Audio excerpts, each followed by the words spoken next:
আসসালামু আলাইকুম প্রিয় দর্শক, আজকে আমি একটু ভারাক্রান্ত মন নিয়ে আপনাদের সামনে এসেছি। আপনারা সবাই এরই মধ্যে জানেন যে পুরনো ঢাকায় গত বুধবারে প্রকাশ্য দিবালোকে শত শত মানুষের সামনে একজন ব্যক্তিকে 10-12 জন দুর্বৃত্ত অথবা আরও বেশি হতে পারে, 15-20 জন হতে পারে, প্রকাশ্যে পিটিয়ে মেরে ফেলেছে।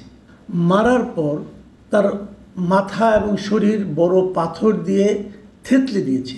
তারপর তাকে উলঙ্গ করে তার শরীরের উপরে তারা লাফালাফি করেছে। এই দৃশ্য ভিডিও হয়েছে এবং লোকজন এটা ছড়িয়ে দিয়েছে, ভাইরাল হয়ে গেছে। ঘটনা ঘটেছে বুধবার। আপনারা হয়তো বলবেন যে এটা ভিডিও করলো কে, কেন করলো, সে কি নিষ্ঠুর? দেখুন, যদি ভিডিওটা না ছড়াতো তাহলে হয়তো এখনও বিষয়টা আপনারা জানতেন না। ঘটনা ঘটেছে বুধবার। শুক্রবার দিন এই ভিডিওর সবাই দেখার পর সবার কানে পানি গিয়েছে, হইচই, আলোচনা, অনেক কিছু হচ্ছে। কবে হয়েছে? শুক্রবারে, পুরো একদিন পর। এখন এই ঘটনাটা কে ঘটলো, কেন ঘটলো, এটা নিয়ে পুলিশ তদন্ত করছে। যতদূর জানা গেছে উনি ভাঙাড়ি ব্যবসায়ী ছিলেন, মিস্টার লালচাঁদ সোহাগ, ওর ডাকনাম সোহাগ। তার একটা ফ্যামিলি আছে, ভালো ব্যবসা করেন। তার কাছে চাঁদা চেয়েছিল। এই ভদ্রলোক এক সময় যুবদল করতেন, এরকম শোনা যায়। যারা চাঁদা দাবি করেছিল তারাও যুবদল অথবা স্বেচ্ছাসেবক দল অথবা ছাত্র দল এরকম করে, এবং তারাই এই কাজটা করেছে। এই ঘটনার পর বিএনপি ওই যুবদলের, স্বেচ্ছাসেবক দলের কয়েকজনকে বহিষ্কার করেছে। এতে এই লালচাঁদের সোহাগ সাহেবের সন্তান যে এতিম হলেন, স্ত্রী যে বিধবা হলেন, মা বাবা যে সন্তান হারা হলেন, বিএনপির এই বহিষ্কারের ঘটনায় তাদের কি কোনো লাভ হয়েছে? ভাবুন একটাবার। এরই মধ্যে দেখলাম এই ঘটনা নিয়ে জামাতে ইসলাম, এনসিপির নেতারা বিভিন্ন জায়গায় সমালোচনা করছেন। তারা ইঙ্গিত দিচ্ছেন যে এক স্বৈরাচার গেছে, আরেক স্বৈরাচার আসছে। দ্রুতবেগে সমস্ত কিন্তু প্রতিক্রিয়া হচ্ছে। বিভিন্ন জায়গায় এই এনসিপি ছাত্র সংগঠনগুলো মিছিল করছে এবং তাদের মিছিলের মূল টার্গেট কিন্তু বিএনপি। এখন আমি এই ঘটনাটাকে কেন্দ্র করে আপনাদের সঙ্গে কিছু আলোচনা করি, কিছু প্রশ্ন করি, আপনারা উত্তর খুঁজুন। দেশে আসলে হচ্ছেটা কি? আমরা মব কালচার নিয়ে কথা বলছি, ইচ্ছা হলে যে কাউকে পিটিয়ে মেরে ফেলা হচ্ছে। সরকার আবার মব কালচার স্বীকার করছে না। এই মব কালচার নিয়ে সরকার কি করছে সেটা হলো আরেক কৌতুক। সেই কৌতুক নিয়ে আমি আগামীকালকে আরেকটা ভিডিও করব। আপনারা দেখবেন যে দায়িত্বশীল সরকার কি করছে। যাক, আমি এই প্রসঙ্গে আসি। আমার প্রথম প্রশ্ন, আপনারা তো দেখেছেন এই হত্যার পেছনে জড়িত যাদের নাম শোনা গেছে তারা হয় ছাত্রদল করে, নয় যুবদল করে, নয় স্বেচ্ছাসেবক দল করে। আচ্ছা, এই লোকগুলি যাদের নামও কিছু জানা গেছে, কয়েকজনকে অ্যারেস্টও করা হয়েছে, এই লোকগুলি কি হাসিনা আমলে এই কাজটা করতে পারতো? Simple question. পারতো না। আপনারাও জানেন, আমিও জানি, পারতো না। কেন পারতো না? পারতো না এই কারণে তখন তো আওয়ামী লীগ ক্ষমতায় ছিল। আওয়ামী লীগের আমলে তারা এই কাজগুলি করতে পারত, কারণ তারা নিজেরাই তখন দৌড়ের উপর থাকতো। তাহলে কে করতে পারতো তখন? তখন কিন্তু এই কাজগুলো এই যুবলীগ, স্বেচ্ছাসেবক লীগ, ছাত্রলীগ এরা করতে পারত। ওরা এখন কোথায়? ওরা এখন দৌড়ের উপর আছে। তাহলে ঘটনাটা কী দাঁড়ালো? কারণটা কি? এই ছাত্রদল যারা 15 বছর পালিয়ে থাকতো, লুকিয়ে থাকতো, তারা হঠাৎ করে এত শক্তিশালী কি করে হলো যে একজন ভাঁড়ের ব্যবসায়ীর কাছে প্রতি মাসে 3 লাখ টাকা চাঁদা দাবি করে?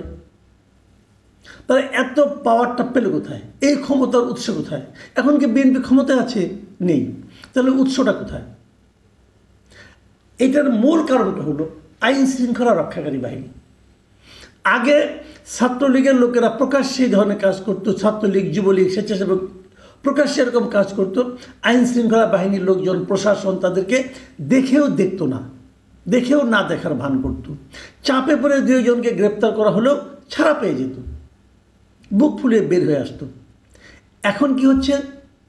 এখন তারা নেই, এখন উল্টোরা যুবদল, ছাত্রদল এরা করছে। এমনকি এনসিপির লোকজনও করছে। আপনারা নিশ্চয়ই দেখেছেন এনসিপির একজন লোককে গ্রেপ্তার করা হয়েছিল ধানমন্ডিতে, এক প্রকাশকের বাড়িতে ঘেরাও ঘিরে তাকে গ্রেপ্তার করার দাবিতে তাকে কিন্তু এনসিপি একজন কেন্দ্রীয় নেতা ছাড়িয়ে নিয়ে গিয়েছিলেন। তার মানে তারা জানে যে এখন যারা আছে আমাদের ক্ষমতায়, আমরা ক্ষমতায় এখনও না গেলেও আমরা যদি কোনো কিছু করি আমাদেরকে কেউ আটকে রাখতে পারবে না। আপনি দেখবেন মাঝে মাঝে পুলিশের সঙ্গে এনসিপির লোক অথবা বিএনপির লোক এরা যে ভাষায় কথা বলে, আগে কখনো এই ধরনের ভাষা পুলিশের সঙ্গে কাউকে করতে দেখেছেন? দেখেননি, এখন করছে। তাহলে মূল কাজটা কি? মূল ঘটনা হলো প্রশাসন বা আইন শৃঙ্খলা বাহিনী এদেরকে আশকারা দিচ্ছে, প্রশ্রয় দিচ্ছে, অথবা এদেরকে ভয় পাচ্ছে। ভয়ও পেতে পারে, কারণ তারা হয়তো ভেবেছে আজকে যে আমি এদেরকে ধরবো, ধরে জানিয়ে থানায় আটকাবো, গ্রেপ্তার করবো, অথবা এদেরকে ফেরাবো, অথবা হত্যার আলাপ বাদ দেন, এটা তো একদিনে ঘটেনি, আরও আগে ঘটেছে। তারা তো অনেক দিন ধরে চাঁদা চাচ্ছিল। তখনই যদি তাদেরকে নিবৃত করা যেত, যদি তখনই তাদেরকে ঠেকানো যেত, যদি তখনই পুলিশ হস্তক্ষেপ করতো, তাহলে তো আজকে এ পর্যন্ত আসতো না। কিন্তু পুলিশ তখন কেন হস্তক্ষেপ করেনি? প্রশাসন কেন হস্তক্ষেপ করেনি? কারণ একটা, তারা হয়তো ভয় পেয়েছে যে 2 দিন পরে তো বিএনপি ক্ষমতায় আসবে, ক্ষমতায় আসলে এই লোকগুলি পাওয়ারফুল হবে, তখন এই লোকগুলি যদি পাওয়ারফুল হয় তখন হয়তো আমাকে এমন একটা পানিশমেন্ট পোস্টিং দিয়ে দিবে যাতে নাকি আমার জীবন হারাম হয়ে যাবে। পুলিশ ভয় পেয়েছে। কথা কিন্তু একদমই সিম্পল। তাহলে সমস্যাটা, সমাধানটা কোথায়? আচ্ছা, এখন তো বিএনপি ক্ষমতায় নেই, আমি আবারও বলেছি এখন তো বিএনপি ক্ষমতায় নেই, এখন অন্তর্বর্তীকালীন সরকার আছে, তো তারা কেন অ্যাকশনে যাচ্ছে না? নাকি তারা ইচ্ছে করে যেতে চাচ্ছে না? আচ্ছা, যদি তারা ইচ্ছে করে না যায় তাদের লাভটা কি? তাদের একটা লাভ আছে। সে লাভটা হলো সাধারণ মানুষের মধ্যে একটা ধারণা ছড়িয়ে দেওয়া যে রাজনৈতিক দলগুলো সবই এক, মুদ্রার এপিট আর ওপিট। আওয়ামী লীগ দুষ্ট ছিল, এখন আরেক দুষ্ট বিএনপি ক্ষমতায় আসতে চাচ্ছে। যদি বিএনপি ক্ষমতায় আসে তাহলে বিএনপি একই কাজ করবে। এতে সাধারণ মানুষ রাজনীতির উপর, রাজনৈতিক দলের উপর, রাজনৈতিক নেতৃবৃন্দের উপর তারা বীতশ্রদ্ধ হয়ে যাবে। এবং এই বীতশ্রদ্ধ হলে কী লাভ? আপনারা শুনেছেন কিছুদিন আগেও বলা হচ্ছিল যে ডক্টর ইউনূসের সরকার 5 বছর থাকুক। আবার এমনও বলা হচ্ছিল ডক্টর ইউনূস সাহেব যতদিন জীবিত থাকবেন উনি যেন ক্ষমতায় থাকেন। এটা হলো বিরাজনীতিকরণ। এবং এই বিরাজনীতিকরণটা করা হচ্ছে সুকৌশলে, যাতে নাকি সাধারণ মানুষের মধ্যে রাজনৈতিক দলের প্রতি একটা ক্ষোভ জমে, ঘৃণা জমে। এবং এই জিনিসটা আবার প্রচার করছে জামাতে ইসলাম, এনসিপি। তারা কেন করছে? তারা তো রাজনৈতিক দল, তারা কেন করছে? এনসিপির কথা বাদ দেন, কারণ এনসিপিকে আমি সরকারি দল মনে করি। জামাত কেন করছে? জামাতের এখন এজেন্ডা হলো নির্বাচনটা কতটা দেরিতে করা যায়। যত দেরিতে নির্বাচন হবে তত তারা ঘর গুছিয়ে নিতে পারবে, তারা নির্বাচনে তত ভালো ফল করবে বলে তারা আশা করে। সেক্ষেত্রে জামাত চাচ্ছে নির্বাচনটা পেছানোর একটা ইস্যু হতে পারে এটা। এইগুলি কিন্তু একটা কথা। তাহলে মোটামুটি একটা ত্রিভুজ আমরা কিন্তু দেখতে পাচ্ছি। এই ত্রিভুজটা কি? একদিকে সরকার, একদিকে জামাত, একদিকে এনসিপি, আর এই ত্রিভুজের বাইরে আরেকটা বৃত্ত হচ্ছে বিএনপি। আচ্ছা, আমি এখানে আরেকটা জনের কথা বলি। সবাই বলবেন আমি কেন একটা পক্ষ করে বাদ দিচ্ছি, সেটা হলো সেনাবাহিনী। দেখুন, এই ধরনের মবের বিরুদ্ধে সেনাবাহিনীর কিন্তু আমরা 1-2বার হুঙ্কার শুনেছি। বিশেষ করে রংপুরের ঘটনা তো খুবই হুঙ্কার শুনেছিলাম আমরা, আর মব সহ্য করা হবে না, আর এগুলি সহ্য করা হবে না। সেনাবাহিনী বলেছেন, সেনাবাহিনী কিন্তু বলার এখতিয়ারও ছিল, কারণ সেনাবাহিনীকে অলরেডি সরকার কিন্তু ম্যাজিস্ট্রেসি পাওয়ার দিয়েছে। মানে সরকার, সেনাবাহিনী ইচ্ছা করলে একজনকে ধরে শাস্তি দিতে পারে তাৎক্ষণিকভাবে। তো এই ম্যাজিস্ট্রেসি পাওয়ার নিয়ে সেনাবাহিনী কী করছে? তাদের কোনো আপনার হেল দোলকে টের পাচ্ছেন নাকি তারা বসে বসে লেমন জুস খাচ্ছে? এটা কিন্তু একটা বড় সমস্যা। সেনাবাহিনী যারা আছেন, আপনারা তাহলে ম্যাজিস্ট্রেসি পাওয়ার নিয়েন না, আপনারা বলেন আমরা ব্যারাকে ফিরে যাই। ব্যারাকেই থাকুন, আরামে থাকুন ভাই, বাইরে থাকবেন, ম্যাজিস্ট্রেসি পাওয়ার থাকবে, লোকে জানবে আপনি আছেন, কিন্তু লোকে আপনার কাছ থেকে কোনো উপকার পাবে না। তাহলে কেন?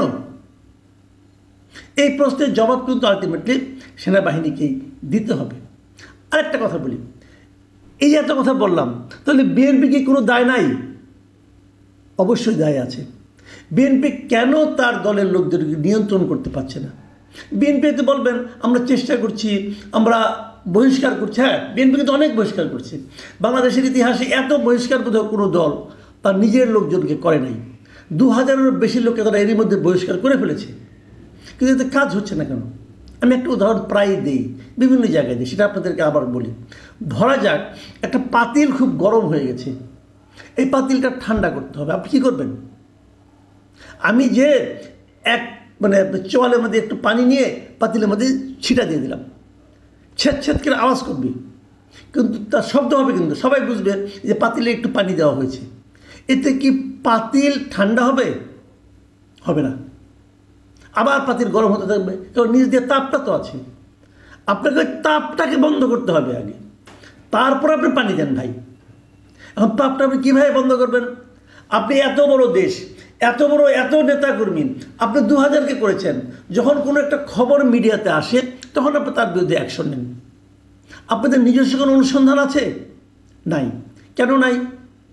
কারণ ওনারা এখন নানা ধান্দা নিয়ে ব্যস্ত আছেন। এটা ঠিক, বিএনপির কেন্দ্রীয় নেতৃত্বের মধ্যে কয়টা যে গ্রুপ আছে এটা একমাত্র আল্লাহ মালুম। ভাইয়ের রাজনীতি হয় বিএনপিতে। কেউ একটা করে, সে জানে আমার যত সমস্যায় হোক, আমার যে ভাই আছে সেন্টারে, সে আমাকে রক্ষা করবে। এই ভাইয়ের রাজনীতি থেকে বিএনপিকে বেরিয়ে আসতে হবে। কীভাবে বেরোবেন? আমি একটা সিম্পলি একটা পরামর্শ দিয়ে আমি আলোচনাটা শেষ করব। আমি মনে করি বিএনপি চেষ্টা করে দেখতে পারে। বিএনপি এখন যেটা করছে এটা হলো জাস্ট প্রলেপ দেওয়া। এইভাবে 100 বছর আপনি কিছু করতে পারবেন না। আপনাকে চেষ্টা করুন, মানে খুব ম্যাটিকুলাস ডিজাইন বলে না, ওরকম একটা সুপরিকল্পিত চেষ্টা করুন। আমি একটা পরামর্শ দিই বিনা পয়সায়। পরামর্শটা হলো, জনাব তারেক রহমান, আপনি যে কাজটা করতে পারেন, আপনি একটা ঘোষণা দিন যে যত জায়গায় বিএনপির নেতা কর্মী সমর্থকের বিরুদ্ধে এ ধরনের চাঁদাবাজির অভিযোগ আছে, আপনি একটা ইমেল অ্যাড্রেস দিয়ে দিবেন। বলবেন সেই ইমেল অ্যাড্রেসে সবাই আপনারা অভিযোগগুলো পাঠান, এবং প্রত্যেকটা অভিযোগের সঙ্গে আপনি কিছু তথ্য প্রমাণ সহ পাঠান। তথ্য প্রমাণ আজকাল প্রায় সবার কাছে থাকে, যেহেতু হাতে মোবাইল ফোন আছে, সেই মোবাইল ফোনে অনেক তথ্য তারা কিন্তু ছবি টবি তুলতে পারে। তথ্য প্রমাণ সহ আমার কাছে পাঠান। আপনি এটাকে জাজ করে অ্যাকশনে যাবেন। আপনার জাজ করার পদ্ধতিটাও বলি। আপনি একটা আপনার দিয়ে আপনার প্রতিষ্ঠান দিয়ে জাজ করাবেন না, মিনিমাম 3টা প্রতিষ্ঠান দিয়ে জাজ করাবেন।